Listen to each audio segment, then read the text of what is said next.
बाबूजी,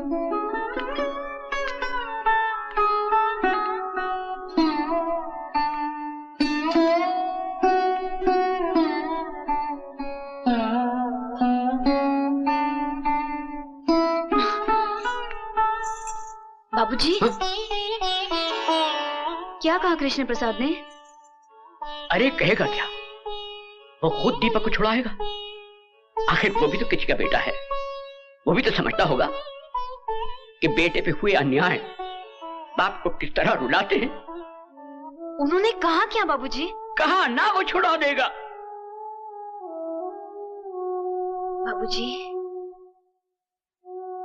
मेरे चेहरे पे घूंघट नहीं है, मैं आपकी आंखों में अपमान के आंसू देख रही हूँ।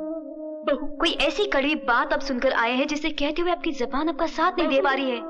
मुझे बताइए बाबूजी, पति के गम से ज्यादा गमगीन कोई बात नहीं हो सकती जिसे एक पत्नी सुन ना सके। मेरी बात तो सुनो बहू। मैं आपकी बात समझ रही हूँ बाबूजी, मगर ये नहीं समझ पाई कि कृष्ण प्रसाद मेरे पति को छोड़ना नहीं चाहते या आप उसे छुड़ाना नहीं चाहते। हाँ, मैं छुड़ाना नहीं चाहता। कोई बाप अपने बेटे की ऐसी रिहाई नहीं चाहेगा जिसके लिए उसे अपनी बहू के सम्मान को बेचना पड़े।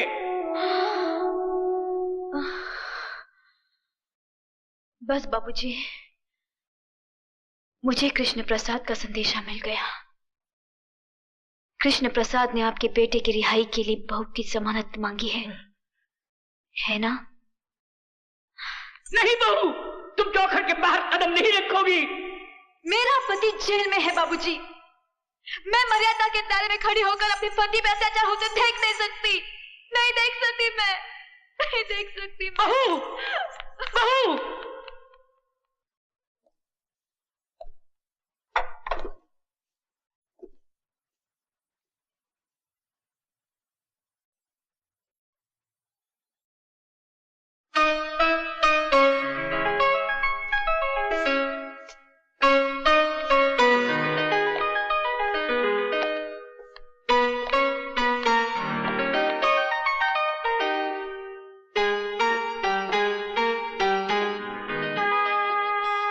मैं आ गई हूं केपी साहब,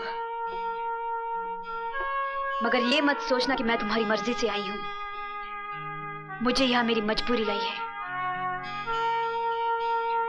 पति पत्नी के लिए भगवान होता है और मैं अपने पति के लिए कोई भी कुर्बानी देने के लिए तैयार हूं। बोलो, उन्हें छोड़ने का क्या लोगे? बोलो, जवाब दो। तुम्हारा ईमान धर्म तो बिजनेस है ना? बोलो, क्या उतारूं? कंगन, ये मंगलसूत्र, या फिर ये?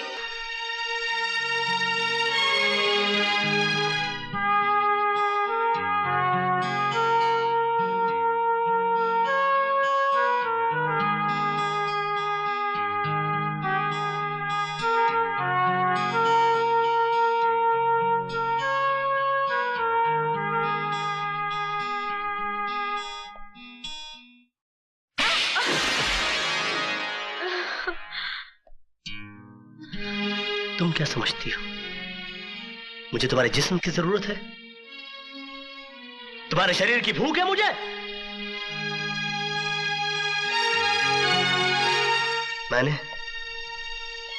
मैंने कभी तुम्हारे जिस्म से नहीं, तुम्हारी आत्मा से प्यार किया। लेकिन तुमने मेरी कद्र नहीं की, मेरा इंतजार नहीं किया। मुझे किसी गुजरे हुए वक्त की तरह भुलाकर किसी और का हाथ थाम लिया।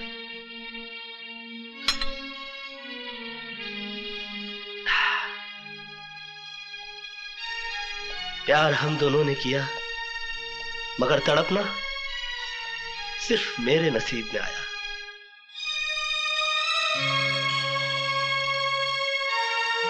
मेरा तुम्हारा नाता तो उसी दिन टूट गया जिस दिन तुम्हारी शादी हुई। मैं उस दिन तुम्हारे घर अपनी मोहब्बत का इजहार करने नहीं गया था, अपने दर्द, अपनी तड़प का हिसाब मांगने के लिए नहीं गया था। बल्कि उस रात पार्टी में हुई इस गलती की माफी मांगने के लिए गया था जो तुम्हारे जुदाई, तुम्हारे सोग में चोट खाए मेरे दिल के हाथों हो गई। लेकिन तुमने मेरे जज्बात को नहीं समझा, मुझे कोई गिरा हुआ या घटिया आदमी समझकर धिक्कार दिया। मैंने तुम्हारे साथ जो भी किया वो बदला लेने के लिए नहीं किया, बल्कि तुम्हें इस बात का एहसास दिलाने के लिए किया कि तुम जो सोच रहे हो वैसा नहीं है। मेरे मन में कोई खोट, कोई पाप नहीं है।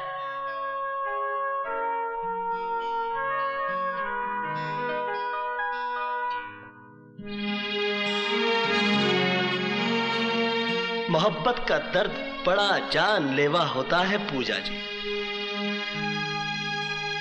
मैंने तो तुम्हें माफ किया, मगर दोबारा कभी इंसान का जन्म मिले तो मोहब्बत जरा सोच समझ कर कीजिएगा।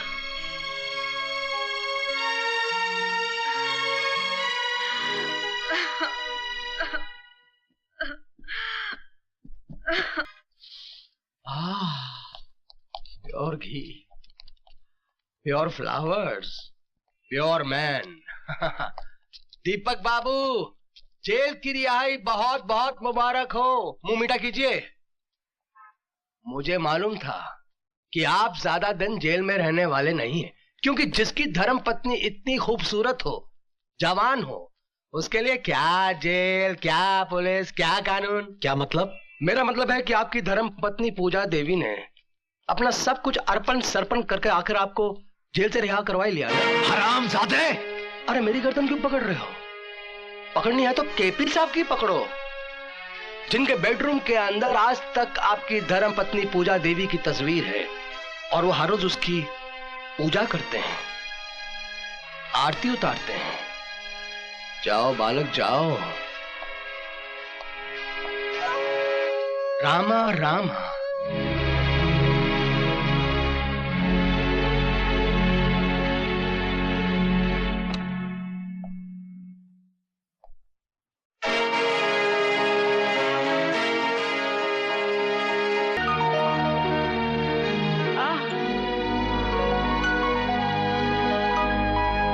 बेटे, नाच को आंच नहीं, तेरी सच्चाई आखिर अपना रंग दे ही आज। नहीं बाबूजी, मैं अपनी सच्चाई के बूते रिहा नहीं हुआ। मेरी रिहाई कराने के लिए आपकी बहू ने कीमत चुकाई है।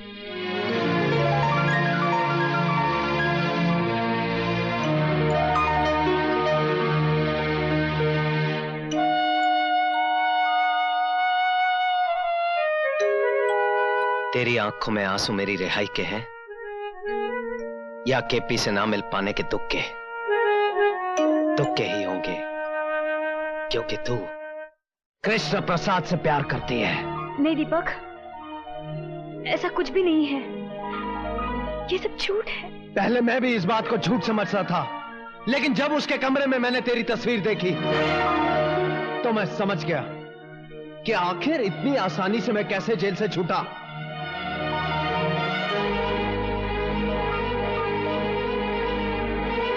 भरी पार्टी में उसका तेरा मुंह चूमना, मेरी गैर हाजिरी में माफी मांगने के बहाने तुमसे मिलने आना, मेरे विरोध करने पर मुझे जेल भिजवाना, ये तुझसे कृष्ण प्रसाद का प्यार नहीं तो और क्या है? मेरे जेल जाने के बाद तू उससे रोज मिलती जुलती रही, और जब उसका दिल भर गया तो मुझे रिहा करवा के तेरी नजरों में देवता बन गया। नहीं दीपक, ऐसा कुछ नहीं है, मेरा विश्वास करो। अगर ऐसा कुछ नहीं है तो फिर मेरे जेल जाने के बाद तू उसे मिलने क्यों गई? तुम्हें जेल से छुड़वाने के लिए। मुझे छुड़वाने के लिए बाबूजी भी थे। हाँ, लेकिन उनकी लाख कोशिश करने के बावजूद भी कृष्ण प्रसाद तुम्हें छुड़वाने को तैयार नहीं था। तो फिर तुम्हारे कहने से वो कैसे मान गया? ऐसी कौन सी वजह थी कि तुमसे मिलकर उसने मुझ पर लगाए हुए लाखों रुपए का गबन का इल्जाम वापस ले लिया? इसलिए क्योंकि तुम एक दूसरे से प्यार करते हो। कृष्ण प्रसाद मेरा कुछ भी बिगाड़ नहीं सकता था, लेकिन तुमने तो कुछ बाकी ही नहीं रखा। अगर तुम अपने पति से ज्यादा प्रेमी को ज्यादा अजीज मानती हो तो मैं तुम्हें आजाद करता हूं। जाओ कृष्ण प्रसाद से शादी कर लो। दीपक, तुम जानते हो कि तुम क्या कह रहे हो? अच्छी तरह जानता हूं। तुम कुछ नहीं जानते। जिस बात को तुमने सर उठाकर कह दिया, वो बात मैं ख्वाब में भी नहीं सोच सकती। दीपक, मैं तुम्हारी पत्नी हूं, मेरा विश्वास करो। तुम जैसा सोच रहे हो ऐसा कुछ भी नहीं है। मेरा विश्वास करो दीपक, मेरा विश्वास करो। अब तुम मुझे समझाने की कोशिश मत कर। दीपक बजाज किसी दूसरे का गरमाया हुआ कंबल नहीं ओढ़ता। औरत तो वो है जो अपने पति के विश्वास को जिंदा रखने के लिए मर जाए।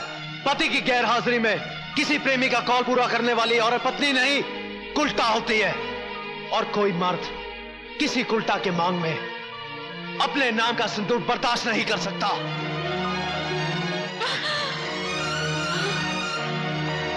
दीपक, तुम पछताओगे। इससे पहले कि मैं अपने आपे से बाहर हो जाऊं, दूर हो जा, दूर हो जा मेरी नजरों से। Get out.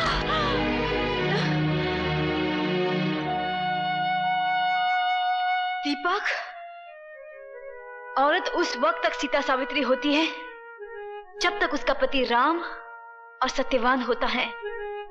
जिस दिन ये मर्यादा टूटती है ना, औरत एक ऐसा उलझा हुआ सवाल बन जाती है जिसे कोई मर्द सुलझा नहीं सकता।